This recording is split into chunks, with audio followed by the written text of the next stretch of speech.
রাগ অভিমান কেবল মায়ের সাথেই চলে। মা ছাড়া কেউই রাগ অভিমানের কদর বোঝে না, কেউ মূল্য দেয় না। আমি যতগুলো মানুষের সাথে রাগ করেছি, অভিমান করেছি, তারা আমার এই রাগ অভিমানের বাসাটুকু বুঝতো না। আমি কেন রাগ করি সেটাও তারা বুঝতো না। একটা বড় চিন্তা করো না, অথচ মায়ের সাথে কত রাগ করি, তারপরও মা আমাকে কত ভালোবাসে। আসলেই মা ছাড়া কেউই রাগ অভিমানের কদর করবে না, মূল্য দিবে না।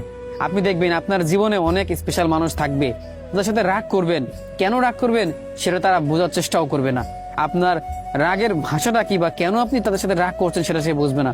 অথচ মা শত রাগের পরও সে আপনার পাশেই থাকবে, সে আপনাকে বুঝবে, বোঝার চেষ্টা করবে কি হয়েছে। আপনার এই রাগ অভিমান, এই মন খারাপের ভাষাগুলো সে বোঝার চেষ্টা করবে। অথচ কত আপন মানুষ দেখলাম, কত কাছের মানুষ দেখলাম, কত নিজের ক্লোজ মানুষ খুঁজলাম, যাদেরকে আপন মনে করলাম, এদের সাথে রাগ দেখালাম, এরা রাগ ভাঙালো না, উল্টো ছেড়ে চলে গেল।